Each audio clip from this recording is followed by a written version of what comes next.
प्राथमिकता प्राप्त क्षेत्रों की ऋण की कमी का उपयोग करके स्थापित किए गए शहरी अवसंरचना विकास कोष का प्रबंधन कौन करेगा। देखिए क्वेश्चन कितना सा मुश्किल लग रहा है आपने। आप जानते हैं कि बैंकों को बैंक जो हैं उनको क्या करना पड़ता है, पीएसएल के टारगेट्स होते हैं। बैंकों को लोन देते समय कुछ प्रायोरिटी सेक्टर लेंडिंग देनी पड़ती है।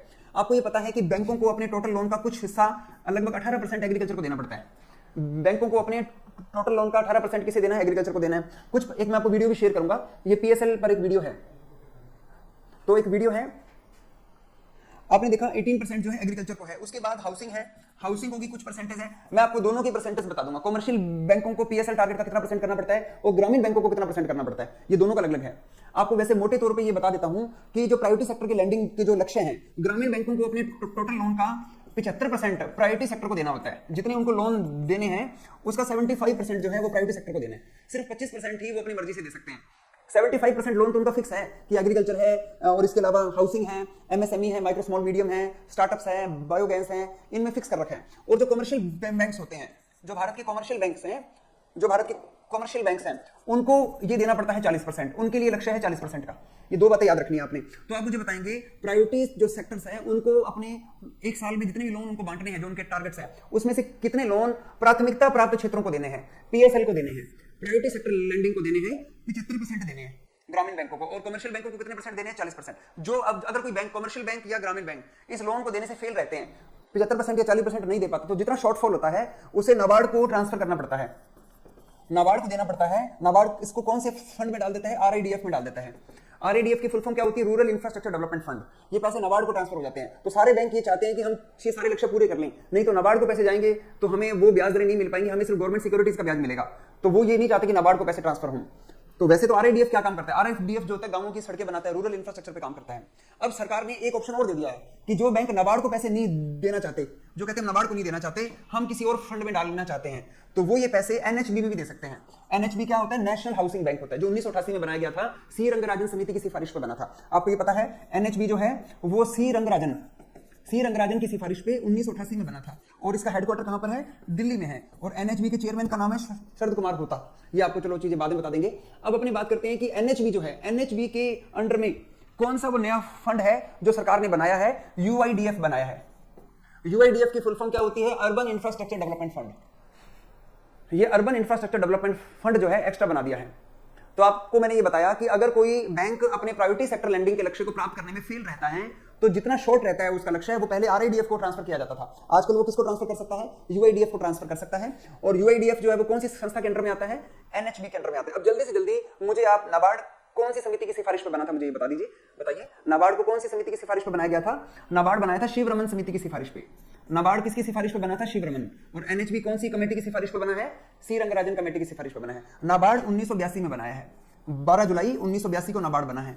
तो नाबार्ड का तो पेपर में आपने जरूर याद रखना है, क्योंकि नाबार्ड ही ग्रामीण बैंकों का रीफाइनेंस एजेंसी है। ग्रामीण बैंकों को पैसे कौन देता है, नाबार्ड देता है। National bank for agriculture rural development इसका काम है। ग्रामीण बैंकों के लिए भी यही संस्था है। तो अब आप मुझे ये भी बताइए, आपको ये पता है कि इसकी 42वां स्थापना दिवस मनाया गया। अभी राजू बेनीवाल ने बहुत अच्छा बताया है, नाबार्ड का 42वां स्थापना दिवस था। तो इस प्रश्न का उत्तर क्या है, अर्बन इंफ्रास्ट्रक्चर डेवलपमेंट फंड किसके अंडर में आता है, एनएचबी के अंडर में आता है। अब दोनों डिपार्टमेंट के चेयरमैन का नाम बता दीजिए। अब मुझे नाबार्ड के चेयरमैन का नाम बता दीजिए। चलो आप मुझे फटाफट बताएंगे, नाबार्ड का चेयरमैन कौन है।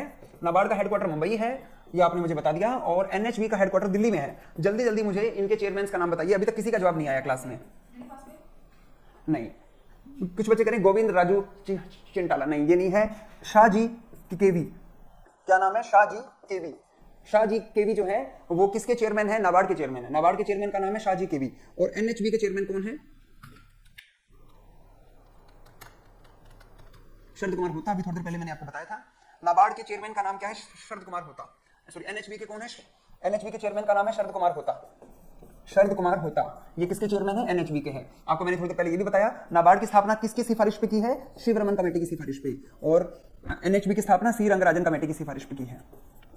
तो ये याद रखने आपको। मैंने आपको बहुत सारी कमेटीज बताई है, बहुत सारी कमेटियां बताई हैं, जैसे कि मैंने आपको बताई है हिल्टन यंग रिजर्व बैंक के लिए, एसबीआई के लिए एडी गोर वाला बताई है। तो इसी तरीके से और भी कमेटीज जो आपके सामने आएगी वो लिख लेंगे। अगले क्वेश्चन पे आते हैं। अगला क्वेश्चन क्या है, यूआईडीएफ का प्रबंधन किसकी जिम्मेदारी है। अभी क्वेश्चन ये क्वेश्चन था, सेम ही क्वेश्चन था। आरआईडीएफ का पूछा है, रूरल इंफ्रास्ट्रक्चर डेवलपमेंट फंड जो है वो किसकी जिम्मेदारी, वो तो यूआईडीएफ था, ये आरआईडीएफ है। रूरल इंफ्रास्ट्रक्चर डेवलपमेंट फंड ये किसके अंडर में आता है, नाबार्ड के अंडर में आता है। थोड़ी देर पहले तो मैंने आपको बताया national bank for agriculture and development, RADF किसके अंडर में आता है? और मैं आपको ये बता दूं कि इस टॉपिक से 4 क्वेश्चन पक्के हैं। मैंने जो आपको कल 40 क्वेश्चन दिए हैं वो सारा पेपर इंपॉर्टेंट है, हो सकता है वो सारा क्वेश्चन आ जाए, तो वो क्वेश्चन दोबारा मत कहना कि सर हमें वो हमने पढ़ा नहीं, वो नहीं छोड़ना आपने।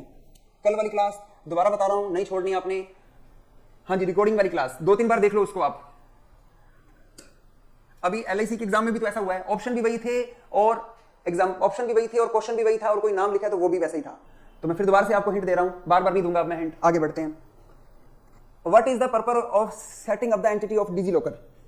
डिजी लॉकर के बारे में आप मुझे बताएंगे कि डिजी लॉकर क्या होता है। डिजी लॉकर जो होता है वो आधार से लिंक होता है। डिजी लॉकर में आप अपने जो डॉक्यूमेंट्स जो होते हैं उसको अपने क्या कर सकते हैं, सेव कर सकते हैं। और अब मुझे बताना है कि अब डिजी लॉकर का विस्तार कर दिया गया है। पहले डिजी लॉकर सिर्फ क्या था, एंटिटीज के लिए। पहले डिजी लॉकर सिर्फ इंडिविजुअल्स के लिए था। किसके लिए था? व्यक्तियों के लिए था। लेकिन अब सरकारें कहती हैं कि एंटिटीज भी अपना डिजी लॉकर बना सकती हैं। एंटिटीज क्या होती है? एंटिटीज होती है फर्म, एंटिटीज होती है फर्म, कोई कंपनी, कोई MSME, ये सब भी क्या बना सकते हैं? अपना डिजी लॉकर बना सकते हैं और अपने ट्रस्ट भी बना सकती है और कोई बिजनेस भी बना सकती हैं। कोई बिजनेस भी अपना जो है अपने डॉक्यूमेंट्स को एक डिजी लॉकर में रख सकती हैं। अगर सरकार किसी कोई डॉक्यूमेंट्स सरकार को आवश्यकता होती है तो वो डिजी लॉकर का नंबर दे दीजिए, सारे डॉक्यूमेंट्स उनके पास अपने आप ही आ जाएंगे। तो ये डिजी लॉकर की फैसिलिटी जो है अब सरकार ने किसके लिए शुरू की है? ये सरकार ने शुरू कर दिया, एंटिटीज के लिए शुरू कर दिया है। तो आप मुझे बताएंगे इसका उत्तर क्या होगा? क्या ये स्टूडेंट्स के लिए शुरू किया है टू स्टोर और share documents online surely for MSME, large business या चैरिटेबल ट्रस्ट? क्या ये उत्तर है इसका?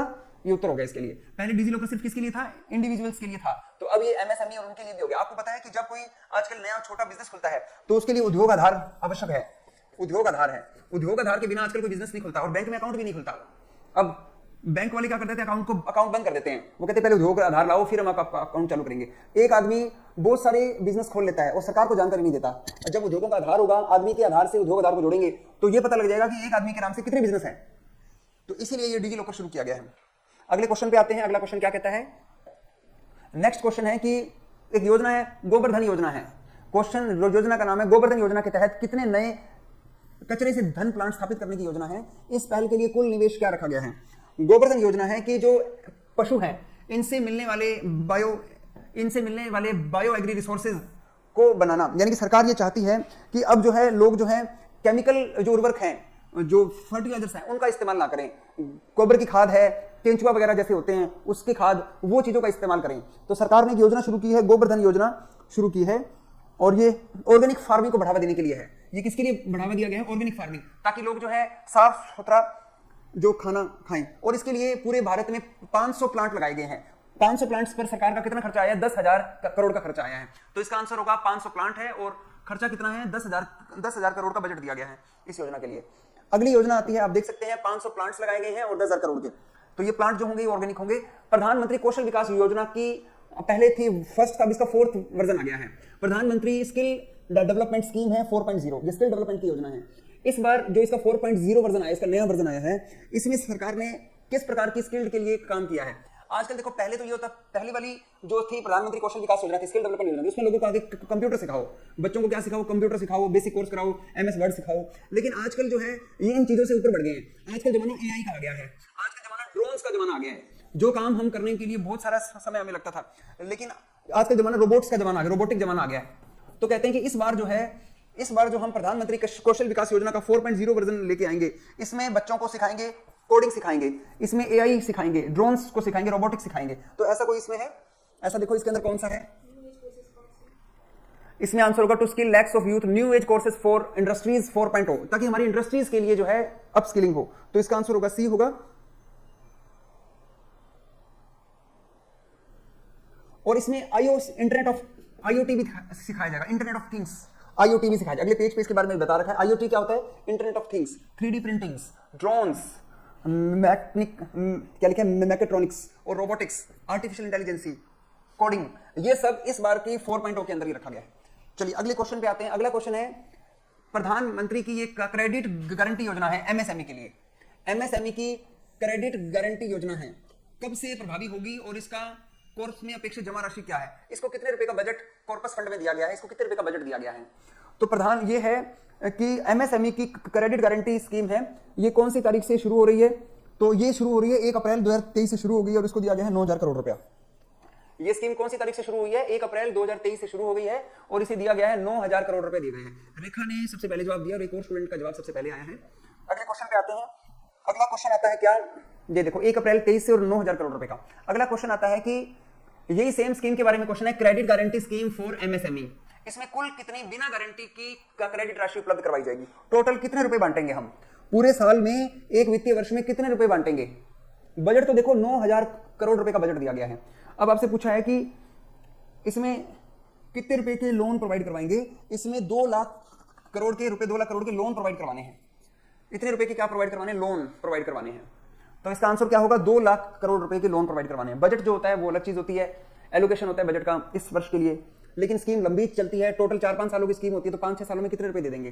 प्रधानमंत्री वरिष्ठ नागरिक पेंशन योजना, सॉरी बचत योजना। आप जानते हैं कि ना जो वरिष्ठ भारत में ना जो वरिष्ठ नागरिक है उनके पास पैसे होते हैं, लेकिन वो सरकारी योजनाओं में एक लिमिट होती है। जैसे कि मैं आपको बताऊं, मेरे फादर की मैंने जमा किए थे प्रधानमंत्री वरिष्ठ नागरिक पेंशन योजना, प्रधानमंत्री वरिष्ठ नागरिक पेंशन योजना, ये मैंने मेरे फादर के नाम से 2014 में हमने किए थे, जमा किए थे। तो उस समय में इसमें मैक्सिमम अमाउंट जमा होती थी 6 लाख रुपए जमा होती थी। 6 लाख से ज्यादा आप दे नहीं सकते थे। तो मेरे फादर को 5,000 रुपए महीना आने लग गया। मैंने पापा के नाम से 6 लाख रुपए दे दिए, पापा को 5,000 महीने की पेंशन अगले मंथ से। फिर हमने कहा ईयरली दे दो, महीने तो 5,000 रुपए कुछ बनता नहीं है, इकट्ठा दे दो, तो 61,000 रुपए देते हैं वो इकट्ठा। फिर आई प्रधानमंत्री व्यय वंदना योजना, PMVVY आई, प्रधानमंत्री VVY, प्रधानमंत्री व्यय वंदना योजना। इसकी जो था, इसमें जो थी 1.5 लाख रुपए से शुरू होती थी और पहले 15 लाख रुपए तक इसमें डाल सकते थे। बाद में सरकार ने इसको बढ़ा के कर दिया, 30 लाख कर दिया। अब जो है वरिष्ठ नागरिकों के लिए जो भी योजना सरकार ने चलाई है उसकी लिमिट 30 लाख ही है। सारी योजनाओं में लगभग 30 लाख हो गई है। अगर आपसे प्रधानमंत्री व्यय वंदना की योजना पूछ लें तो भी 30 लाख है, और वरिष्ठ नागरिक पूछ लें तो भी 30 लाख है। तो प्रधानमंत्री वरिष्ठ नागरिक सेविंग स्कीम की लिमिट कितनी है, 30 लाख की लिमिट है। अगले क्वेश्चन पे आप देख सकते हैं 30 लाख है इस स्कीम का। अगले क्वेश्चन पे आते हैं कि देखो इसमें लिखा है कि फिजिकल डेफिसिट को 2025-26 तक कितना परसेंट लेके आएंगे, कितने परसेंट से नीचे लाएंगे। अब देखते हैं फिजिकल डेफिसिट क्या होता है। फिजिकल डेफिसिट होता है जब देश के अंदर एक्सपेंडिचर जो होते हैं, जो खर्चे होते हैं, व्हेन एक्सपेंडिचर एक्सीड रेवेन्यूज, और रेवेन्यू होती है राजस्व होता है, रेवेन्यू राजस्व, आय नहीं कह सकते, व्हेन एक्सपेंडिचर एक्सीड रेवेन्यूज, जब खर्चे जो होते हैं आयु से ज्यादा हो जाते हैं। खर्चे मान लीजिए हमारे हैं 45 लाख, हमारे खर्चे हैं 45 लाख का करोड़ का खर्चे हैं इस साल के, ये ऑफिशियली डेटा है। सरकार कहती है कि हमें 2023-24 में कितने रुपए का खर्चा करना है, 23 लाख करोड़ रुपए का खर्चा करना है। सरकार की जो टैक्स रेवेन्यूज हैं वो 23 लाख की है, 23 लाख करोड़ की सरकार की टैक्स रेवेन्यू है। टैक्स 2 प्रकार का होता है, डायरेक्ट और indirect. Income tax, corporate tax, GST, सारे प्रकार के टैक्सों से सरकार को कितने रुपए आते हैं, 4 लाख करोड़ रुपए आते हैं। तो 23 लाख, 4 लाख सरकार को आता है, 4 लाख करोड़ रुपए सरकार को ग्रांट आती है। जैसे सरकार ने जहां जहां इन्वेस्टमेंट कर रखा है, भारत के PPSU होते हैं, पब्लिक सेक्टर अंडरटेकिंग होते हैं, उनमें सरकार की हिस्सेदारी लगा रखी है। सरकार ने LIC के अंदर भी शेयर डाल रखा है अपना, LIC का 5% शेयर का हिस्सा जो गवर्नमेंट ऑफ इंडिया को आता है प्रॉफिट में से। इस तरह से ONGC, NTPC, SAIL, BHEL, GAIL, IOCC, IL, BPCL, HPCL, इनका जो प्रॉफिट होता है उसमें गवर्नमेंट का हिस्सा है। तो गवर्नमेंट को वहां से 4 लाख करोड़ इतने रुपए मिल जाते हैं हर साल इन टोटल कंपनियों से। बाकी सरकार को क्या लेना पड़ता है, लोन लेना पड़ता है। अब मुझे बताओ सरकार को कितने रुपए का लोन लेना पड़ेगा, लगभग 18 लाख करोड़ का लोन लेना पड़ेगा। 18 लाख करोड़ का सरकार को क्या लेना पड़ेगा, लोन लेना पड़ेगा। तो आपने देखा कि सरकार के जो खर्चे हैं वो तो हैं, ये खर्चे और बैलेंस शीट तो सरकार की बराबर होती है। क्या ये बातें आपको समझ आ रही है कि नहीं आ रही? आप मुझे बताएंगे सरकार के टैक्स रेवेन्यू कितना है, 23 लाख करोड़ का टैक्स रेवेन्यू है। सरकार की पब्लिक सेक्टर अंडरटेकिंग्स में सरकार की जो हिस्सेदारी है लगभग कितनी है, 4 लाख करोड़ की हिस्सेदारी है। लोन सरकार को कितना उठाना पड़ता है विदेशों से, IMF, वर्ल्ड बैंक से मांगते रहते हैं, ये 18 लाख करोड़ का लोन उठा लेते हैं ये, तो टोटल 45 लाख करोड़। अब जो होता है ये लोन के अंदर कुछ फिर भी कुछ सरकार के खर्चे बढ़ जाते हैं, सरकार के कुछ क्या बढ़ जाते हैं, खर्चे बढ़ जाते हैं। तो सरकार के जो खर्चे बढ़ते हैं तो सरकार को उसकी पूर्ति करने के लिए मतलब जो होता है या तो उधार लेना पड़ता है लोन, या फिर सरकार नए नोट छाप लेती है। तो ये क्वेश्चन आता है कि हमारी जो GDP का जो लक्ष्य है उससे कितने परसेंट नीचे, ये घाटे का इसका डिफरेंस कितना नीचे लेके आएंगे, इसका डिफरेंस 4.5% से नीचे लेके आना है। तो इसका आंसर क्या है, बिलो 4.5%। इसका आंसर क्या है, सरकार अपना जो घाटा है इसे 4.5% से नीचे लाएगी। मतलब सरकार के खर्चे 100 होंगे तो सरकार की आमदनी लगभग 95.5 के करीब इनकम हो जाएगी सरकार की। अब तो सरकार की घाटा बहुत है, 27 ही पड़ा है और ये 45, बहुत सारा घाटा है सरकार के पास। तो इतने रुपए की सरकार लोन पे अपना बिजनेस चला रही है, लोन ले लेके तो चला रहे हैं। अगली जो सरकार आ रही है उनके ऊपर लोन छोड़ जाएंगे ये कि भरो, हमने तो अपना जिंदगी जी ली, लोन तुम भरो। तो सरकार कितना परसेंट लेके आने का लक्ष्य लेके आ रही है, 4.5% का लक्ष्य लेके आ रही है। अगले क्वेश्चन पे आते हैं, बजट 2023 के अनुसार श्री अन्ना। ये श्री अन्ना क्या होता है? आप जानते हैं कि 2023 वर्ष है, 2023 वर्ष का नाम क्या है, ईयर ऑफ मिलेट्स है। 2023 वर्ष का नाम है ईयर ऑफ मिलेट्स है, यानी हम कहते हैं मोटा अनाज वर्ष है। इस साल का नाम क्या है, मोटा अनाज वर्ष है। मोटा अनाज वर्ष है। आपको पता है जो मोटा अनाज होता है जैसे बाजरा हो गया, मक्का हो गया, ये गरीब का भोजन होता है। इसमें रिच क्या होता है, रिच फाइबर होता है, इसमें बहुत सारा फाइबर होता है और पेट भी अच्छा साफ होता है और शरीर के लिए मोटा अनाज बताते हैं वरदान होता है। और साथ में जो मोटा अनाज होता है ये ग्लाइसेमिक इंडेक्स इसका जो होता है वो ज्यादा होता है, मतलब इसमें ग्लूकोज की मात्रा थोड़ी होती है, मतलब शुगर नहीं होती, शुगर के लिए भी अच्छा होता है।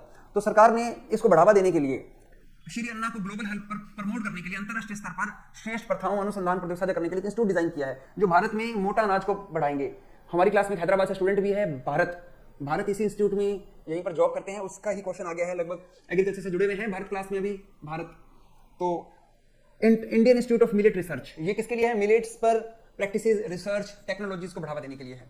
तो Indian institute of millet research, Bharat अभी आप कौन से डिपार्टमेंट में है? हैदराबाद में भारत है क्लास में, भारत आप हैदराबाद में ही है ना अभी, किस department? National seed corporation of limited, national seeds corporation limited. ये हमारे 2016-17 बैच के स्टूडेंट थे और अभी हमारे साथ जुड़े हुए हैं, लगभग क्लास में आ रहे हैं आगे स्केल 2 और स्केल 3 की तैयारी करने के लिए।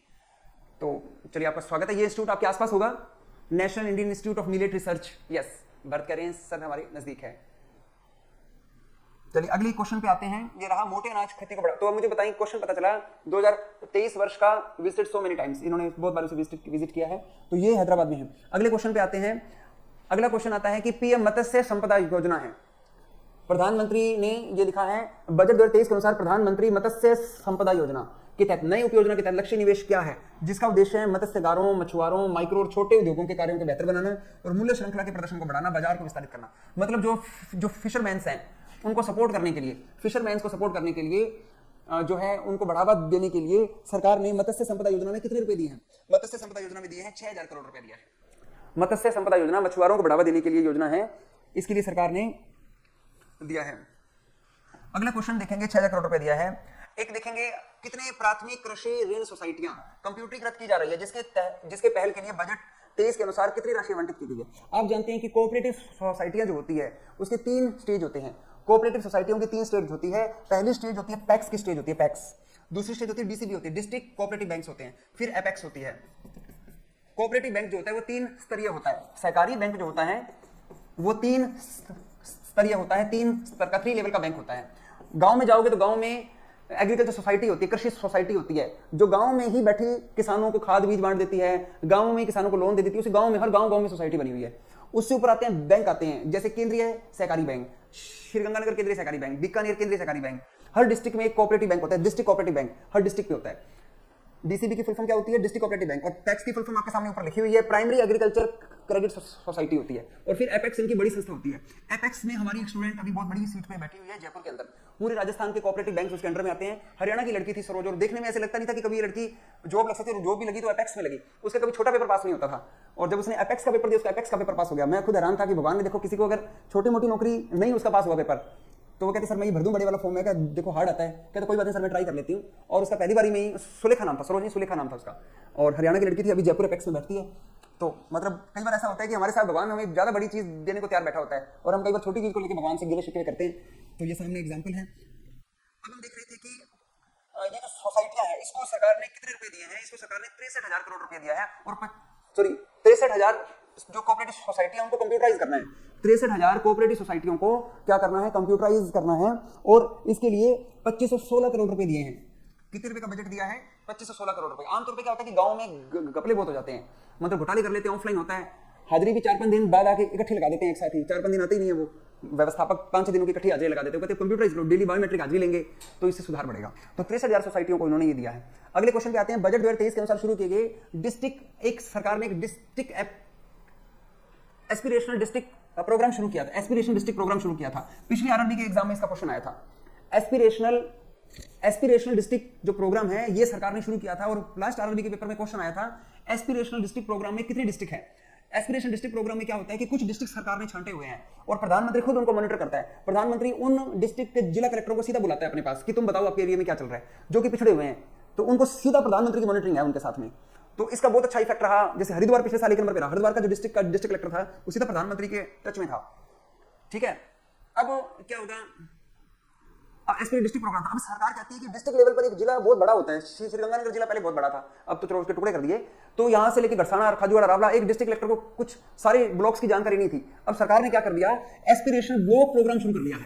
पहले डिस्ट्रिक्ट लेवल पर प्रोग्राम होता था, पहले जिला लेवल पर प्रोग्राम था, आजकल उपखंड लेवल पर। उपखंड क्या होती है? तहसील होती है। उपखंड तहसील होती है। ये ब्लॉक लेवल पे, जैसे रायसेन ब्लॉक शिक्षा अधिकारी सुने होंगे आपने, एक जिला शिक्षा अधिकारी, एक ब्लॉक शिक्षा अधिकारी। तो ये ब्लॉक लेवल पे प्रोग्राम शुरू कर दिया है।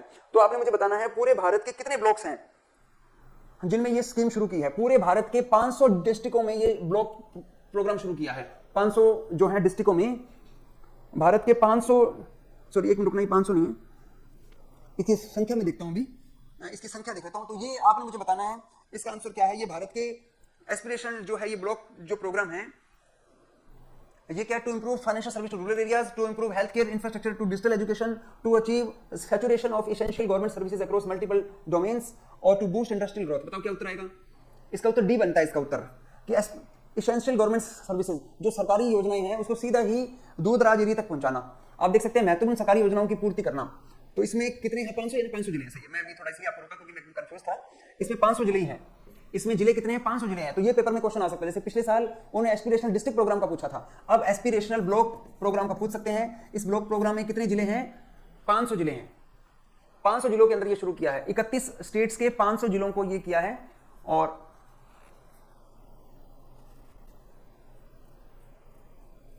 ठीक है, तो एडीपी और ये कौन सी डिस्ट्रिक्ट स्कीम, ये एस्पिरेशनल ब्लॉक प्रोग्राम एडीपी पर ये आधारित है, डिस्ट्रिक्ट जो प्रोग्राम पर आधारित योजना है। अगले क्वेश्चन पे आते हैं।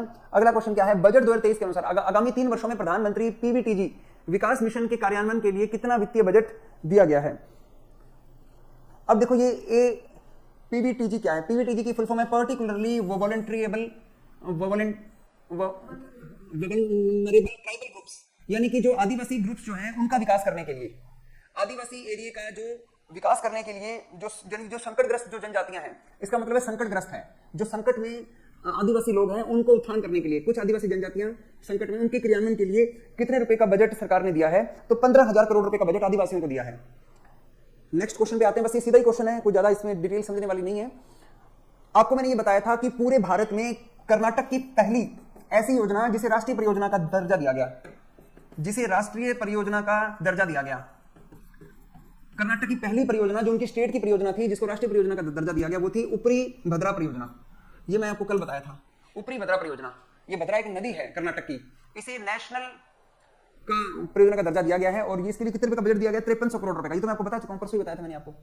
ऊपरी भद्रा योजना को 5300 करोड़ रुपए का दर्जा दिया गया है। आगे क्वेश्चन पे आते हैं। अगला क्वेश्चन आ गया 5300 करोड़ रुपए का। अगले क्वेश्चन पे आते हैं। देखिए भारत में ना कुछ शिलालेख हैं, भारत में कुछ क्या है, शिलालेख हैं, और कुछ हम कह सकते हैं मैन्युस्क्रिप्ट भी है। तो कुछ शिलालेख हैं, कुछ मैन्युस्क्रिप्ट हैं, वो पहले एक म्यूजियम में रख देते थे, शिलालेख अभ्यारण्य अभिलेखागार में रख देते थे। अभिलेखागार में जब कोई व्यक्ति रिसर्च करता था तो वो हैंड रिटन जो स्क्रिप्ट होती थी, पहले भारत के लोग पत्तों पे लिखते थे, कुछ खुदाई से निकले पत्ते वगैरह निकले, उसको उन्होंने अभिलेखागार में रख दिया। कोई व्यक्ति रिसर्च करने आया, वो पत्ते अपने ले गया, घर पे ले गया कि मैं घर पे लेके जाता हूँ, मैं इस पर रिसर्च कर रहा हूँ। पहले उसको पत्ते दे देते थे कि ठीक है तो घर पे ले जा, वो घर पे लेके दोबारा देता नहीं था वो, या उसने घुमा दिए। शिलालेख भारत के पांडुलिपियों को खराब कर देते थे लोग।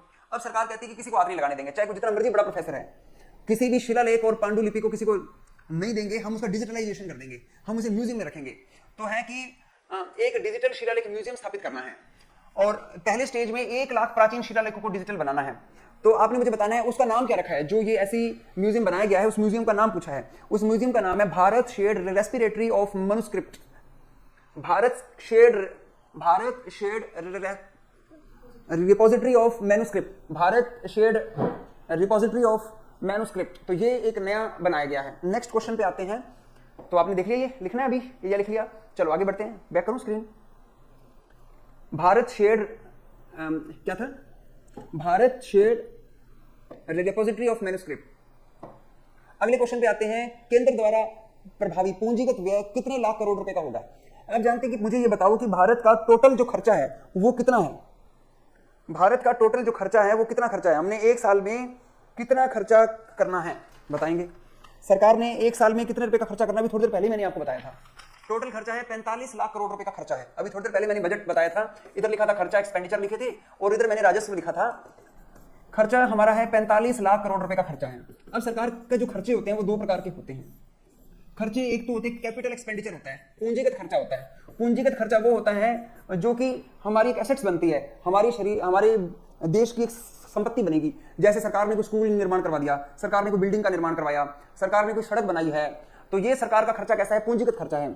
और एक सरकार के रेवेन्यू एक्सपेंडिचर होते हैं, एक सरकार के रेवेन्यू एक्सपेंडिचर होते हैं। इस रेवेन्यू को जनरेट करने के लिए जो एक्सपेंडिचर किए जाएंगे वो रेवेन्यू एक्सपेंडिचर होंगे। जैसे कि सैलरी, अब इनकम टैक्स डिपार्टमेंट को सैलरियां दी है हमने, कोई और, यानी कि जो हमने खर्चे दे दीजिए, जिससे वापस कुछ नहीं आना, वो आयगत खर्च, वो राजस्व खर्चे होते हैं और एक पूंजीगत खर्चे होते हैं।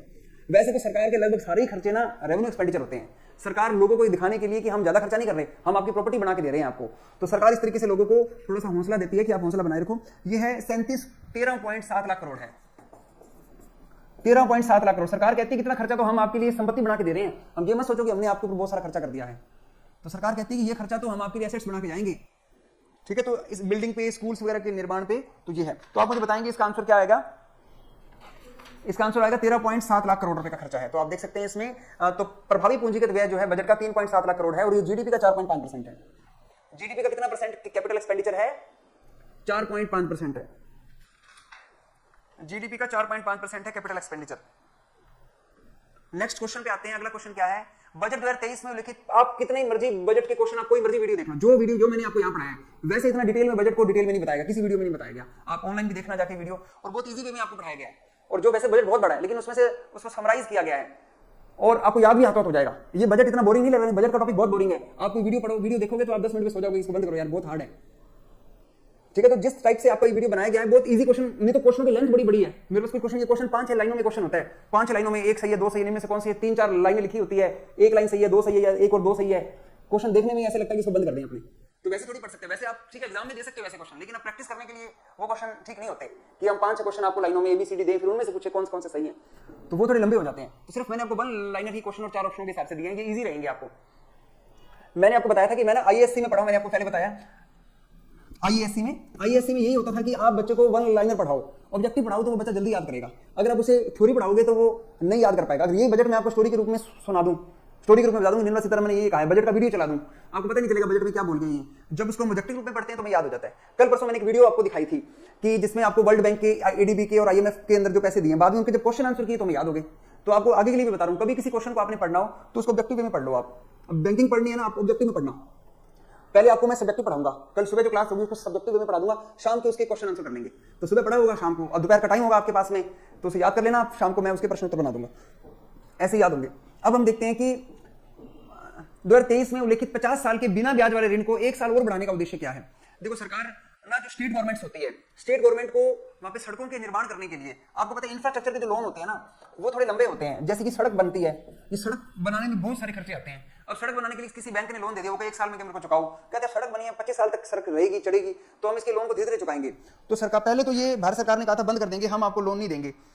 अब सरकार कहती है कि हम इसे 1 साल तक और बढ़ा देंगे, ठीक है। तो ये जो लोन है, जो 50 साल के लिए लोन दिए जाएंगे, ये किस प्रकार के लोन होंगे? ये इंफ्रास्ट्रक्चर के लोन होंगे। तो इंफ्रास्ट्रक्चर के अंदर कौन सा होगा? To support investment in infrastructure, support के अंदर बढ़ावा देना। तो इंफ्रास्ट्रक्चर में बढ़ावा देने के लिए 50 साल के लोन दे देंगे। हेल्थ वाले तो लोन 50 साल का होता ही नहीं है, क्योंकि जो सड़क वगैरह को बिल्डिंगें बनती है वो लोन 50 साल तक उसको चुकाए जा सकते हैं। तो ये जो सड़कें वगैरह, ब्रिज वगैरह बनते हैं, उसको बढ़ावा देने के लिए, अब संरचना में निवेश को बढ़ावा देने के लिए। नेक्स्ट क्वेश्चन आता है, जन विश्वास बिल लाया जा रहा है। केंद्र सरकार भारत के कितने कानूनों को बदलने जा रही है? केंद्र सरकार भारत के कितने लोगों को बदलने वाली है? कानून बदलेंगे बहुत सारे, देखना देश के अंदर पुराने कानून खत्म करेंगे, 42 इस साल बदल देंगे।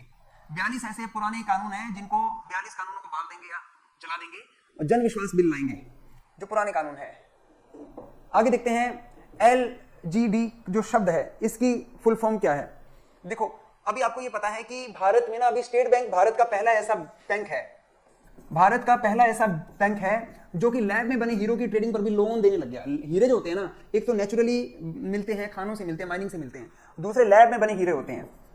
लैब में बने हीरे जो होते हैं वो बाजार में जो होते हैं, पहले उसको लोन नहीं मिलता था, वो नकली असली का पता नहीं चलता था। अब सरकार कहती है कि लेबोरेटरी ग्राउंड डायमंड्स, ये शब्द का है, और SBI भारत का पहला बैंक है जो लैब में बने हीरो पर लोन दे रहा है। तो ये इस प्रकार के हीरो को बढ़ावा देना है।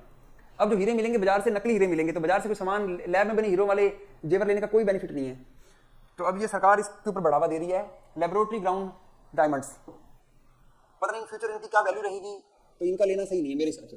आगे देखते हैं, बजट 2023 में उल्लेखित हरित हाइड्रोजन मिशन के अनुसार 2023 तक हरित हाइड्रोजन के वार्षिक उत्पादन का लक्ष्य क्या है? इसका उद्देश्य है अर्थव्यवस्था को कम कार्बन घनता की और लेके जाना और जीवाश्म ईंधन के आयात पर निर्भरता कम करना है। सरकार अब ग्रीन हाइड्रोजन पर फोकस कर रही है। ग्रीन हाइड्रोजन होता है पानी का, वाटर का इलेक्ट्रोसिस करना, पानी का क्या करना? इलेक्ट्रोसिस करना, और पानी के इलेक्ट्रोसिस द्वारा पानी में से पानी का क्या करना? इलेक्ट्रोसिस करना, उसमें से हाइड्रोजन निकालना। और ये जो पानी का इलेक्ट्रोसिस किया जाएगा, ये किससे किया जाएगा, ये रिन्यूएबल एनर्जी से किया जाएगा। रिन्यूएबल एनर्जी से पानी का इलेक्ट्रोसिस करना और उससे से हाइड्रोजन निकालना। तो ये जो हाइड्रोजन है, एक साल में हमने कितने का लक्ष्य लिया है, 2030 तक हम हर साल वार्षिक रूप से 5 million metric tonne, 5 million metric tonne जो है, 5 मिलियन मीट्रिक टन जो है ये हम हर साल उत्पादन करेंगे। 5 मिलियन मीट्रिक टन याद रखिएगा आपको, ग्रीन हाइड्रोजन से प्राप्त करना है।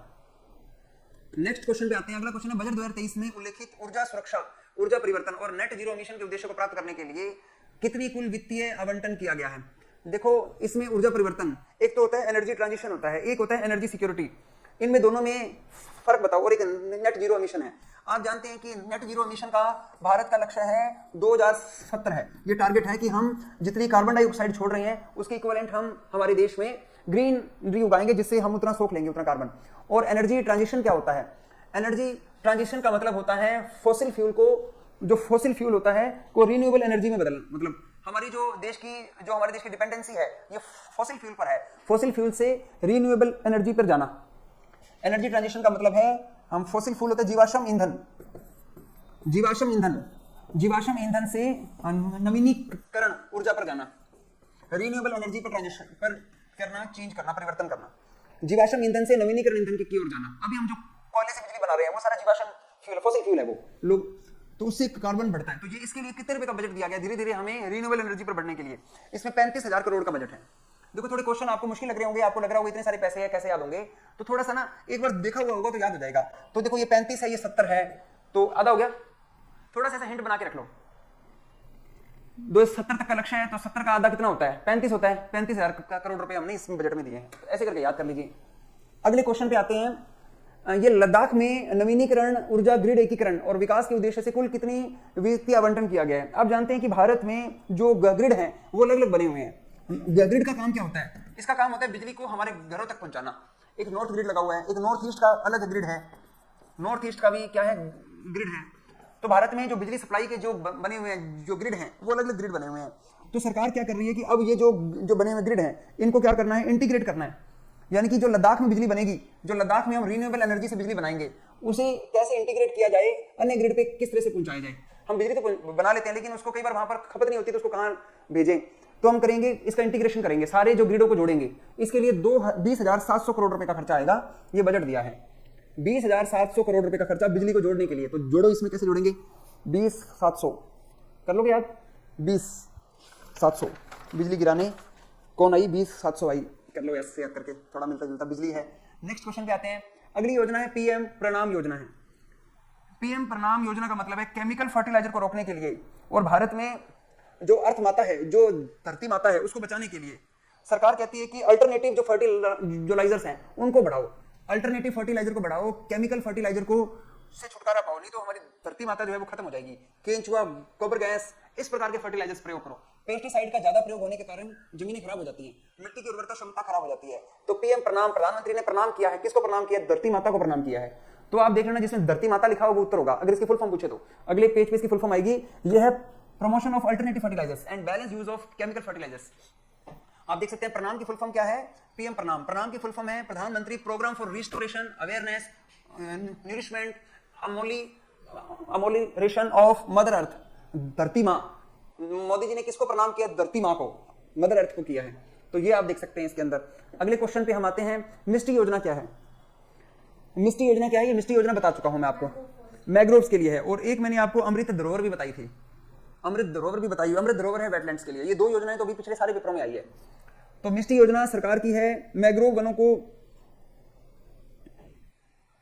बढ़ावा देने के लिए। मुझे बताओ कि मैग्रोव वन, दुनिया का सबसे बड़ा डेल्टा किस स्थान पर है। दुनिया का सबसे बड़ा डेल्टा सुंदरबन डेल्टा है। सुंदरबन जो डेल्टा है ये पश्चिम बंगाल के अंदर है, दुनिया का सबसे बड़ा डेल्टा है और यहाँ पर सबसे ज्यादा दुनिया के मैग्रोव वन पाए जाते हैं। ये भारत की क्या, देखो इसे मैग्रोव वनों से बहुत सारा फायदा है। एक तो हमें ये हमारी कार्बन को सोखते हैं, क्योंकि हमारे जो भारत का नक्शा हम देखेंगे तो यहाँ पर भारत के नक्शे में यहाँ पर मैग्रोव्स के वन बहुत सारे हैं। एक है जो मिट्टी लेके आते हैं, तो वो मिट्टी बड़ी उपजाऊ होती है। जो पूरे भारत की मिट्टियां यहाँ की इकट्ठी हो जाती है, बड़ी उपजाऊ मिट्टी होती है, उसमें वनस्पति उगती है। तीसरी बात है कि वो वेटलैंड है, तलतली भूमि भी है, साथ में उपजाऊ भी और साथ में बाढ़ वगैरह आने से रोकती है। बाढ़ नहीं आती, आप देखेंगे वेस्ट बंगाल में इतनी बाढ़ नहीं आती जितनी बिहार वगैरह में, उड़ीसा में ज्यादा आती है, पठारी भागों में ज्यादा आती है। तो ये मैग्रोव वनस्पति को बढ़ावा देने के लिए है। शोर लाइन क्या होता है, शोर लाइन का मतलब होता है किनारा, किनारे वाली जो लाइन होती है उसको शोर लाइन कहते हैं। तो बस आप इसमें वो देखना, शोर लाइन वाला जो है इसमें उत्तर होगा। तो इसके अंदर जो है ये मिस्टी योजना का संबंध किससे है? मिस्टी योजना का संबंध बी है। बी का मतलब है mangrove initiative for shore line habitat and tangible incomes. साथ में इससे वहां के आसपास के लोगों की इनकम भी बढ़ेगी। अमूर्त जो इनकम है, जो हमें वनों से हमें जैसे वनों से हमें जैसे मिल जाएगा, फल मिलेंगे, शहद मिलेगा और भी चीजें मिलती हैं, तो वो उन लोगों के लिए अच्छी रहेगी। मिस्टी योजना का संबंध LIC ADO के पेपर में भी आया था ये क्वेश्चन। LIC ADO का पेपर अगर आपने किसी ने दिया है उस पेपर में भी क्वेश्चन आया था। नेक्स्ट क्वेश्चन की तरफ आते हैं। अमृत धरोहर योजना का मुख्य उद्देश्य क्या है? देखिए, जो आपको कल आपकी वीडियो डाली गई है वो 24 घंटे के लिए है, तो आज आप उसे देख लेना, कल वो हटा देंगे वीडियो, कल शाम को हट जाएगी, तो आप उसे देख लेना। अमृत धरोहर योजना, आप जानते हैं कि 2 फरवरी 1972 को ईरान के शहर रामसर में एक कन्वेंशन हुई थी। रामसर में कन्वेंशन हुई थी दुनिया की आर्द्रभूमि को बचाने के लिए, क्योंकि आर्द्रभूमि में बड़ा उपजाऊपन होता है और आर्द्रभूमि जो होती है उपजाऊपन अधिक होता है। भारत में कितनी वेटलैंड्स हैं? भारत में कितनी वेटलैंड्स हैं? भारत में 75 वेटलैंड्स हैं। भारत में कितनी वेटलैंड्स हैं? 75 वेटलैंड्स हैं। भारत की पहली वेटलैंड कौन सी थी? चिल्का झील उड़ीसा थी। चिल्का झील उड़ीसा। आप जानते हैं कि जो झीलें हैं ना, इनका कोई महत्व है, ये जमीन का कोई ना कोई महत्व होता है। जैसे कि सांबर झील है, सांबर झील जयपुर के अंदर है। ये झील जो है बताते हैं पहले यहाँ समुद्र हुआ करता था, वो समुद्र सूख गया। बीकानेर के पास में लूणकरनसर है, वहाँ लूणकरनसर झील है, रेगिस्तान में वहाँ पर पानी इकट्ठा हुआ है, तो वो उन सबका एक महत्व है उन गिली जमीनों का, तो ये उसी को बढ़ावा देने के लिए है। तो ये है promoting optimal use of wetlands and enhancing biodiversity, biodiversity को बढ़ावा देने के लिए, और ये योजना शुरू की गई है। इसका उत्तर डी हो गया है। तो सीमावर्ती जिलों में टूरिज्म को बढ़ावा भी, सॉरी ये वेटलैंड्स है, ठीक है। तो आगे हम बात करते हैं वेटलैंड्स प्रोग्राम ईरान के शहर से था। बजट 2023 में उल्लेखित वाइब्रेंट विलेज प्रोग्राम का मुख्य उद्देश्य है सीमा किनारों के गांवों का समर्थन कैसे करना है। एक प्रधानमंत्री द्वारा एक प्रोग्राम शुरू किया गया है, वाइब्रेंट विलेज प्रोग्राम। इसमें जो सीमावर्ती गांव हैं, बॉर्डर के जो गांव हैं, उनके अंदर टूरिज्म को बढ़ावा देने के लिए योजना चलाई गई है। तो ये योजना है facilitating tourism infrastructure and amenities. तो ये जो सीमावर्ती जो जिले हैं, आप जानते हैं कि भारत का पहला विलेज बताओ कौन सा है? भारत का फर्स्ट विलेज कौन सा है? अभी सरकार ने एक चीन बॉर्डर का गांव से भारत का माना डिस्ट्रिक्ट है, विकास ने सही जवाब दिया, माना डिस्ट्रिक्ट। कौन सा विलेज है? माना विलेज। माना विलेज भारत का फर्स्ट विलेज है। ये भारत, ये गूगल में चेक कर लेते हैं, इंडिया फर्स्ट विलेज। विकास नेमीवाल का क्वेश्चन, इंडिया, एक मिनट, इंडिया फर्स्ट विलेज माना विलेज ये रहा। मैंने गूगल में सिर्फ क्या लिखा? इंडिया फर्स्ट विलेज, भारत का पहला विलेज, जहां से भारत स्टार्ट होता है। तो अब इस प्रकार से भारत सरकार जो है टूरिज्म को बढ़ावा देने के लिए, ये देखो चीन से जब भारत आएंगे तो सरकार अपना बॉर्डर अभी संभाल रही है। देखो फर्स्ट इंडियन विलेज माना, तो ये ऊपर लिखा हुआ है माना नाम से। तो ये है फैसिलिटेटिंग टूरिज्म इंफ्रास्ट्रक्चर एमिनिटीज को बढ़ावा देने के वाइब्रेंट विलेज प्रोग्राम। आगे आता है कि अगला प्रश्न आता है कि बजट 2023 में किस कॉन्सेप्ट को प्रोत्साहित करने के लिए, जिसमें राज्यों को अपने और अन्य राज्यों के ODOP, one district one product, GI उत्पादों और हस्तशिल्प का प्रोत्साहन बेचने के लिए सुविधा स्थापित करने के लिए प्रोत्साहित किया जाता है। देखो भारत में वन डिस्ट्रिक्ट वन प्रोडक्ट योजना उत्तर प्रदेश से शुरू हुई थी। सबसे पहले वन डिस्ट्रिक्ट वन प्रोडक्ट योजना कहां से शुरू हुई थी? यूपी से। हर डिस्ट्रिक्ट की कोई ना कोई विशेषता होती है, जैसे बीकानेर का भुजिया प्रसिद्ध है, जैसे रसगुल्ले वेस्ट बंगाल के और इधर के प्रसिद्ध है, सोजत की मेहंदी प्रसिद्ध है, नागौरी मेथी प्रसिद्ध है। तो हर डिस्ट्रिक्ट का कोई ना कोई चीज प्रसिद्ध है। तो सरकार कह रही है कि हर डिस्ट्रिक्ट में, हर स्टेट में हम एक मॉल बनाएंगे और उसमें हर डिस्ट्रिक्ट की एक विशेषता रख देंगे। जयपुर को गया और उसको जयपुर जाके नागौरी मेथी लेनी है, बीकानेर भुजिया लेना है, तो एक मॉल में सब कुछ मिल जाएगा। तो सरकार अब क्या करेगी? Unity mall. इसका नाम यूनिटी मॉल क्यों रखा है? क्योंकि एक जगह है गुजरात के अंदर, अहमदाबाद के पास, सॉरी साबरमती के पास में एक जगह है जहां पर स्टैच्यू ऑफ यूनिटी है। क्या आप मुझे बता सकते हैं एकता की मूर्ति किस स्थान पर है? स्टैच्यू ऑफ यूनिटी केवड़िया नामक जगह पर। बिल्कुल सही जवाब है। कौन सी जगह है? केवड़िया। देश का सबसे पहला ऐसा मॉल कहां पर बनाया गया था? केवड़िया में बनाया गया था। और केवड़िया में सारी जगहों का नाम एकता है। जैसे यहाँ के रेलवे स्टेशन का नाम इसका नाम भी एकता नगर कर दिया आजकल, और रेलवे स्टेशन का नाम एकता नगर रेलवे स्टेशन। यहाँ पर मूर्ति एकता की मूर्ति, स्टैच्यू ऑफ यूनिटी। मॉल का नाम यूनिटी मॉल। तो यहाँ से यूनिटी शब्द आया था। उसके बाद में ये स्कीम काफी सक्सेसफुल रही। अब ये पूरे भारत में इसको लागू कर रहे हैं। तो ये GI, आप मुझे बताएंगे अभी बीकानेर की कौन कौन सी 2 GI टैग मिला है? बीकानेर की 2 प्रोडक्ट को GI टैग मिला है, बताएंगे। उस्ताकला और कसीदाकारी। क्या थी? कसीदाकारी। आप मुझे बताएंगे अभी उदयपुर की किसको GI टैग मिला है? कोफ्तगिरी। उदयपुर की किसको मिला है? कोफ्तगिरी को। और राजस्थान की जोधपुर की बंदेज की साड़ियां, पता है आप लोगों को? जोधपुर की बंदेज की साड़ियां, जोधपुर की बंदेज। तो ये जो है इस प्रकार से ये जो आइटम जिस चीज का प्रसिद्ध है वो यूनिटी मॉल में मिल जाएगा। नेक्स्ट क्वेश्चन के अंदर आते हैं अगला क्वेश्चन है कि बजट 2023 में स्थापित की जाने वाली रजिस्ट्री का क्या नाम है, जिसका मुख्य उद्देश्य है क्रेडिट के प्रवाह को कुशलता से सुविधाजनक बनाना, वित्तीय समावेश को प्रोत्साहित करना और वित्तीय स्थिरता को बढ़ावा देना है।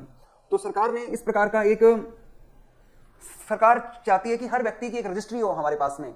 अभी आरबीआई से एक वो किसी आदमी ने ना एक आरटीआई मांगी, सूचना का अधिकार मांगा कि अडानी के नाम पे कितने बैंकों में कितने रुपए के लोन है। तो फिर आरबीआई ने सारे बैंकों को लेटर लिखा कि आप ना हमें बताओ कि अडानी को कितने रुपए के लोन दे रखे हैं। लोग आरटीआई लगाते थे, खुरापति लोग बहुत होते हैं, एक 10 रुपए की आरटी तो देनी, अपने बार भी काम लगा रहेगा। तो वो कहा कि बताओ कितने रुपए के लोन चल रहे हैं। तो उन्होंने सारे बैंकों से पूछा। फिर सरकार को पता चला कि रिजर्व बैंक हमारा इतना कमजोर है कि इसको पता ही नहीं, इसके पास कोई सॉफ्टवेयर ही नहीं है कि अडानी का नाम डाले और उसके नाम पे कितने लोन है, ये सारे एक साथ पता लग जाएंगे। या सरकार के पास किसी व्यक्ति की 360 डिग्री पे उसको देखने की, जैसे पीसीआर बताया था, पब्लिक क्रेडिट रजिस्ट्री। कल एक क्वेश्चन आए थे, वाई एम देवस्थली नामक एक व्यक्ति थे, भारत में एक व्यक्ति है जिनका नाम है Y M Devasthali. Y M Devasthali नामक एक व्यक्ति हैं, देवस्थली, ये रे वाई एम देवस्थली, ये एक व्यक्ति हैं, इन्होंने भारत में सबसे पहले पीसीआर का कंसेप्ट लाए थे। ये जैसे भी मैं आपको बता रहा था ना, जैसे कि एनएचबी जो है सी रंगराजन लेके आए, जैसे भारत में नाबार्ड जो है शिवरमन लेके आए, वैसे ही पीसीआर है। इन्होंने रिकमेंडेशन दी थी सरकार को कि पीसीआर बनाओ, पब्लिक क्रेडिट रजिस्ट्री बनाओ। वाई एम देवस्थली का संबंध किस चीज से रिलेटेड है? पीसीआर, पब्लिक क्रेडिट रजिस्ट्री से संबंधित है ये व्यक्ति, वाई एम देवस्थली। तो अभी मैं आपको बता रहा था, तो सरकार अब क्या कर रही है, एक रजिस्ट्री बनाने जा रही है जिससे कि वित्तीय समावेशन में आसानी रहेगी। और आप मुझे बताएंगे ये कौन बना रहा है? ये रजिस्ट्री का नाम क्या होगा? इस रजिस्ट्री का नाम होगा नेशनल फाइनेंस इंफॉर्मेशन रजिस्ट्री होगा। नेशनल फाइनेंस इंफॉर्मेशन रजिस्ट्री होगी।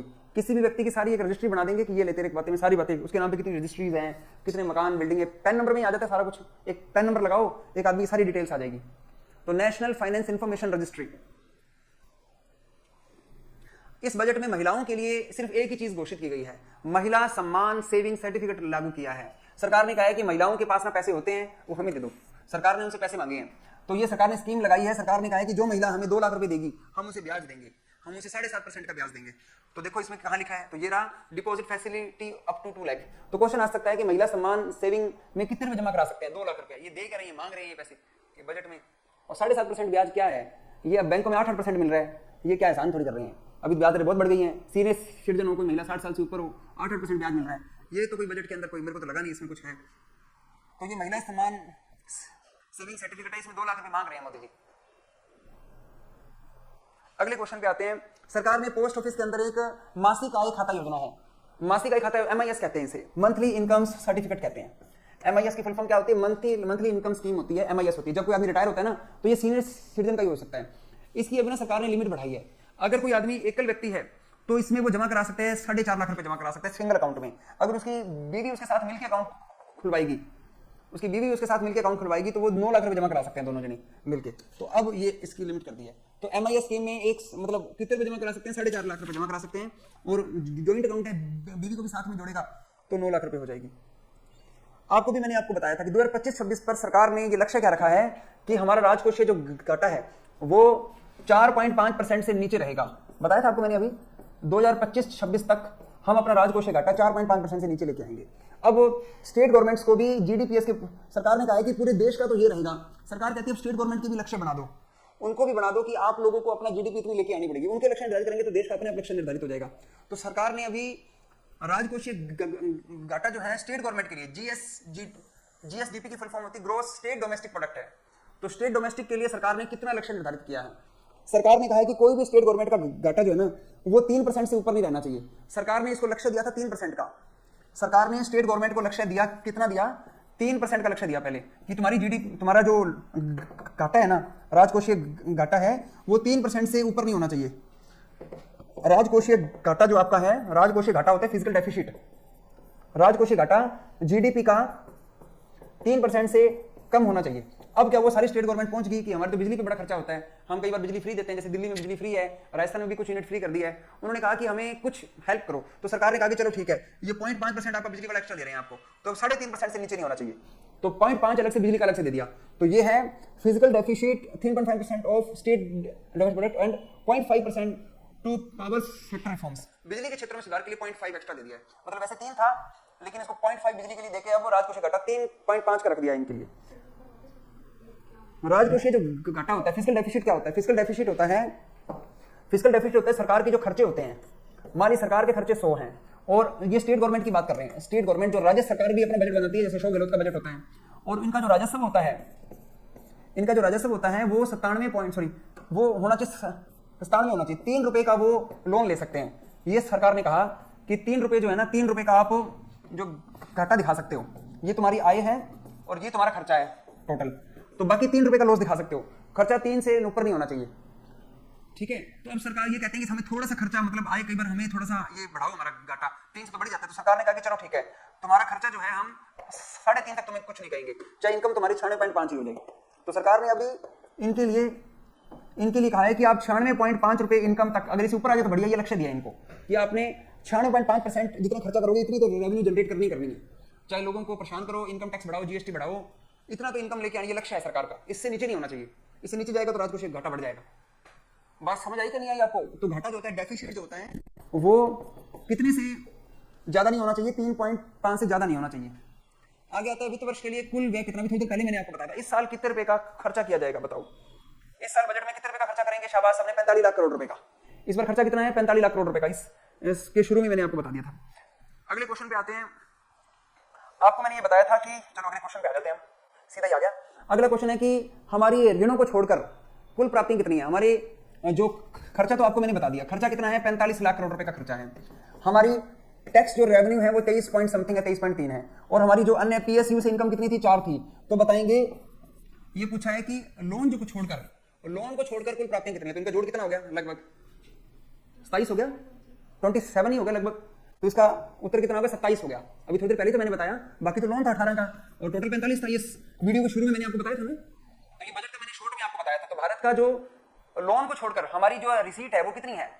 ये लिखा total receipt including borrowings. Borrowing को छोड़ते हुए हमारी रिसीट कितनी है? 27.3 या 27 पॉइंट। मैंने रफ आइडिया दिया आपको, तो ये पेपर में रफ ही चलता है। पेपर में इतने एग्जैक्ट आंकड़े नहीं याद रहते, रफ याद कर लो। रफ मैंने याद कर रखा है। अब आता है कि टैक्स रिसीट कितनी है, बताओ टैक्सों से कितनी आई होती है? थोड़ी देर पहले मैंने आपको बताया था 23.3। अभी थोड़ी देर पहले तो मैंने लिखा था टैक्स से हमारी रिसीट कितनी है? 23.3 है। ये समझ आ रही है कि नहीं आ रही? कई बातें सारी समझ आ गई? ठीक है राकेश, सबको समझ आ गया। ओके ठीक है, थैंक यू। अगले क्वेश्चन पे आते हैं। अब पूछा गया कि हमारा जीडीपी में हमारा राजकोषीय घाटा अब है कितना? हमारा लक्ष्य तो है कि 2025-26 तक हम अपनी जीडीपी का 4.5 से नीचे ले आएंगे डेफिसिट। फिजिकल डेफिसिट जो है वो हम 4.5 से नीचे ले आएंगे। लेकिन अब है कितना घाटा? अब बोलोगे 18 का तो लोन है सर, तो 18 का 18 ही होगा घाटा। 18 का 18 नहीं है, घाटा नहीं है। सारा लोन नहीं होता घाटा, कुछ लोन हमें चुकाना भी नहीं पड़ता। तो सरकार का जीडीपी घाटा अब इसमें 5.9 का रहता है हमारा। यानी कि सरकार की जो इनकम है वो 100 मान के चलो, और खर्चे हमारे कितने हैं? हम मान के चलते हैं 94.1 हमारा खर्चा है। ये हमारी आय है टोटल, ये लोन उनसे मिला के। और ये मतलब ये परसेंटेज में बात कर रहा हूँ, ये परसेंटेज में है। तो 5.9% हमारे क्या हो गया? 5.9% हमारा क्या हो गया? ये घाटा हो गया। ये घाटा ये परसेंटेज में चल रहा है, पूरा 100% हो गया। ये बात समझ आई कि नहीं आई? हमारी इनकम 94.1% तो हमारी इनकम है, और जो हमारा घाटा 5.9% हो गया। तो जो डेफिसिट है ये हमारा खर्चा है, 100% खर्चा है, लेकिन आमदनी कम है। आमदनी 18, खर्चा रुपया। नेक्स्ट क्वेश्चन पे आते हैं। अब आपको ये पता है कि भारत में इनकम टैक्स की स्लैब चेंज कर दी गई है। इनकम टैक्स की स्लैब जो है वो बदल दी गई है। अब नई इनकम टैक्स स्लैब के बारे में पूछा है। 7:20 हो चुके हैं, टाइम काफी हो चुका है। जल्दी, बस ये लास्ट 2-3 वीडियो रह गई है। भारत में अपना 7 लाख रुपए तक की इनकम पर क्या है? टैक्स माफ है। कोई व्यक्ति 7 लाख रुपए तक कमाता है सालाना, तो उस पर टैक्स कैसा लगता है? नील लगता है, कोई टैक्स नहीं लगेगा, जीरो टैक्स, शून्य है। लेकिन कोई आदमी अगर इससे ऊपर बढ़ गया, 7 लाख से ऊपर जिसकी इनकम हो गई, तो उसका टैक्स फिर 3 लाख रुपए से बनेगा। कि 0 से लेकर 3 लाख तक तो क्या है? नील है। 3 लाख से 6 लाख रुपए तक टैक्स है, 5% है। फिर 6 लाख से लेके 9 लाख रुपए तक 10% है। फिर 9 से 12% तक टैक्स जो है 15% है। फिर 12 से 15% तक 20% है। इस प्रकार से टैक्स की स्लैब है। आइए हम देखते हैं। देखो 5 लाख थी लिमिट, अब इसको बढ़ा के 7 लाख कर दिया है। देखो ये पूछा गया है, क्वेश्चन क्या पूछा है? 6 लाख रुपए से लेकर 9 लाख रुपए तक कमाने वाले व्यक्ति पे कितना टैक्स लगेगा? अभी थोड़ी देर पहले मैंने आपको बताया कि 3 लाख रुपए तक तो कुछ नहीं लगेगा। 3 से 6 वाले पे 5% है, 6 से 9 वाले पे 10% है। 6 से 9 वाले पे कितना टैक्स लगेगा? 10% है। तो ये पूछा गया है, जो व्यक्ति 6 लाख से 9 लाख रुपए तक कमाता है, इस पे कितना टैक्स लगेगा? 10%। तो देखेंगे 6 से 9 तक कितना टैक्स है? 10%। ये सारणी आपको देख लेते हैं हम एक बार, थोड़ा सा विस्तृत रूप में देख लेते हैं। तो 3 लाख तक तो नील है, 3 एकम 3, 3 दूनी 6, 3 तिया 9, 3 चौका 12, 3 5 15, ये 3 का टेबल है। 3 1 3, 3 2 6, 3 3 9, 3 4 12, 3 5 15। और इधर टेबल किसका? 5 का टेबल है। 5 1 5, 5 2 10, 5 3 15, 5 4 20। उसके बाद देखो 25 नहीं है, सीधा 30 स्लैब आ गई। ये ध्यान देना कि 15 लाख से ऊपर कमाएगा तो 30% टैक्स लगेगा, 20 के बाद सीधा 30 है। तो ये इनकम टैक्स की स्लैब याद कर लो।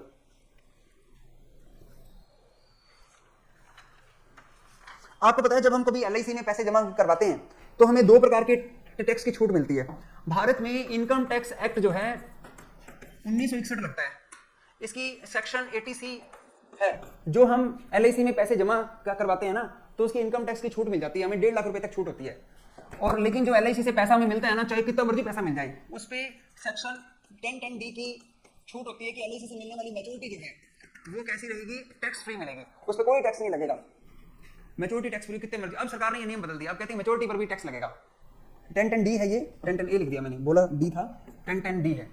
तो इसमें सरकार क्या है, अब सरकार कहती है बजट में कि हम इस पे भी पैसे लेंगे, सरकार को पैसे चाहिए। अब सरकार कहती है हम पैसे लेंगे। अब क्वेश्चन आया है कि बीमा पॉलिसी से मिलने वाली राशि पर छूट के लिए प्रीमियम कितने रुपए से थोड़ा होना चाहिए जब 10(10)D की छूट मिलेगी? What is the limit for aggregate premium of life insurance policy? और जो है जो टैक्स फ्री रहेगी, नहीं तो उससे ऊपर का प्रीमियम भरोगे तो जो मैच्योरिटी मिलेगी वो टैक्सेबल होगी। तो लिमिट 5 लाख है। अगर किसी पॉलिसी का प्रीमियम 5 लाख रुपए से, अगर कोई बंदा साल में 5 लाख से नीचे एलआईसी को दे रहा है फिर तो टैक्स नहीं लगेगा। अगर कोई आदमी एलआईसी में एक साल से 5 लाख से ज्यादा रुपए दे रहा है तो जो उसको पैसे मिलने हैं उस पर भी टैक्स लगेगा। तो ये लिमिट 5 लाख की कर दी है। ये बात समझाई होगी। इस 15 अगस्त को प्रधानमंत्री मोदी जी द्वारा 3 योजनाएं शुरू की गई है। 15 अगस्त 2023 को सरकार द्वारा 3 योजनाएं शुरू की गई है। इन 3 योजनाओं का नाम कोई बताएगा मुझे? स्टूडेंट, ऑनलाइन क्लास में बैठे स्टूडेंट बताएंगे कौन कौन सी योजना इस इंडिपेंडेंस डे पे प्रधानमंत्री मोदी जी द्वारा शुरू की गई है? कोई नहीं बता सकता। एक तो पीएम आवास योजना ही है, एक तो मैं आपको बता देता हूं, पीएम आवास योजना है। पीएम आवास योजना की शुरुआत इसी 15 अगस्त से शुरू कर दी मोदी जी ने। और बताओ, इसी 15 अगस्त से 3 योजनाएं शुरू की हैं। क्लास में पढ़ाया जा चुका है, अर्जुन बैच में पढ़ा दिया मैंने, अर्जुन बैच के बच्चे भी बैठे हैं। बिल्कुल, तनुजा बता रही है विश्वकर्मा योजना है, एक विश्वकर्मा योजना है। शाबाश। हर घर तिरंगा तो चलो वैसे ही है, उसमें क्या मिलना है, वो तो शौक है कि हर घर के अंदर वो लगाओ। एक और योजना बताई थी, महिलाओं के लिए बताई थी मैंने, लखपति दीदी। प्रियंका चौहान का जवाब दिया, लखपति दीदी, लखपति दीदी। तो इस 15 अगस्त पर प्रधानमंत्री मोदी जी द्वारा 3 योजनाएं शुरू की गई थी, लखपति दीदी योजना, पीएम आवास योजना और विश्वकर्मा योजना। पीएम आवास योजना की शुरुआत जो है बजट में की गई थी और प्रधानमंत्री इस बजट में इस स्कीम में कितने रुपए के बजट को बढ़ाया गया है? इसको कितने रुपए का बजट दिया गया है? इसके अंदर मकान बनाने इस साल इसके अंदर 66% बढ़ा दिया बजट। पहले योजना प्रधानमंत्री आवास योजना के अंदर बजट को कितना परसेंट बढ़ाया है? 66% बढ़ा दिया। अभी बजट हो गया 79,000 करोड़ रुपए का हो गया। अब इस योजना का कितना बजट कर दिया? लास्ट क्वेश्चन पे आ गए हम, खत्म होने वाली है क्लास अब। बस लास्ट के 2 क्वेश्चन और हैं, 82 स्लाइडें हो चुकी हैं। एक, प्रधानमंत्री मोदी जी द्वारा सप्तऋषि, इस बजट में ना 7 ऋषि, इस बजट का मुख्य उद्देश्य सप्तऋषि है। इस बजट का जो मुख्य उद्देश्य क्या है वो है 7 ऋषि है। आइए हम देखते हैं प्रधानमंत्री मोदी जी के 7 ऋषि। ये 7 ऋषि हैं, ये इनकी गिनती कर लो, ये 7, इस बजट के 7 लक्ष्य हैं। इसे सप्तऋषि के नाम से जानते हैं। सबसे पहला सप्तऋषि क्या है? सबसे पहला इंक्लूसिव डेवलपमेंट, यानी कि सारों का विकास करना है। रीचिंग द लास्ट माइल, समाज के लास्ट वाला व्यक्ति जो है उसको हमने उस तक हमने इस फैसिलिटी को पहुंचाना है, इस गवर्नमेंट स्कीम को लास्ट आदमी तक पहुंचाना है। यूथ एम्पावरमेंट, भारत दुनिया का सबसे युवा देश है। भारत की जो टोटल पॉपुलेशन में 25 वर्ष की आयु से नीचे वाले लोग दुनिया में सबसे ज्यादा हैं। दुनिया में सबसे जवान लोग कहां पर रहते हैं? भारत में रहते हैं। चाइना वाले बूढ़े, चाइना में बाजार में निकलोगे सब बूढ़े दिखाई देंगे आपको, भारत में बाजार निकलोगे तो आपको जवान लोग ज्यादा दिखाई देंगे, इंस्टा में ज्यादा जवान लोग दिखाई देंगे। और फाइनेंशियल सेक्टर, वित्तीय क्षेत्रों को बढ़ावा देना, ग्रीन ग्रोथ करना, अनलिशिंग द पोटेंशियल और इंफ्रास्ट्रक्चर एंड इन्वेस्टमेंट, ये इसके 7 लक्ष्य हैं। तो क्वेश्चन आता है इनमें से कौन सा लक्ष्य नहीं है? कौन सा लक्ष्य है? ये 7 ऋषियों में कौन सा एक ऋषि है? देखो इनमें से कौन सा ऋषि है जो उसमें और इसमें है? कौन सा ऋषि है जो सप्त ऋषि में से एक है? क्या टेक्नोलॉजी वाला है? कोई नहीं है। एनवायरमेंट वाला है? एनवायरमेंट वाला है कोई? देखो ग्रीन ग्रोथ, तो इसमें एनवायरमेंट वाला भी है। तो इसका आंसर क्या होगा बताएंगे स्टूडेंट्स? इसका उद्देश्य बताएंगे, सप्त ऋषि का उद्देश्य क्या है? एनवायरमेंटल कंजर्वेशन, एनवायरमेंटल कंजर्वेशन यानी कि एनवायरमेंट का संरक्षण करना। तो इसको याद कैसे करेंगे 7 ऋषियों को? 7 ऋषि को याद करो कि आजकल हम सब यूथ हैं, यूथ को क्या मिल जाएंगे? पैसे मिलेंगे जब नौकरी लगेंगे, तो नौकरी लगेंगे तो वित्तीय क्षेत्रों में नौकरी लगेंगे, बैंक में नौकरी लगेंगे, और बैंक में नौकरी लगने के बाद में अपने घर के बाहर क्या बनाएंगे? ग्रीन गार्डन बनाएंगे। और साथ में अनलिशिंग द पोटेंशियल क्या होगा? पीडीएफ आपको मिली नहीं सर स्टूडेंट्स? आपको पीडीएफ व्हाट्सएप पे मिली नहीं? आपने स्क्रीनशॉट भेजा था आपने? अगर किसी बच्चे ने स्क्रीनशॉट अपना भेज दिया हो और पीडीएफ ना मिली हो तो मुझे बताओ, आप दोबारा भेज देना। एक नंबर मैंने आपको बताया था, आपने जो कोर्स परचेज किया हुआ है 80 949 88 188 नंबर स्पेशली अपने ऑनलाइन जो क्लासेस के लिए रखा हुआ है, आप इस पे स्क्रीनशॉट भेज दीजिए। जो जो आपको पीडीएफ चाहिए वो इस पे मिल जाएंगे आपको स्क्रीनशॉट भेजना है। चलो इसको ट्रिक से याद कर लेना स्टूडेंट्स, 7 रेशियो को, 7 रेशियो हो जाएंगे याद। आगे हम देखते हैं, लास्ट है ये क्वेश्चन बस।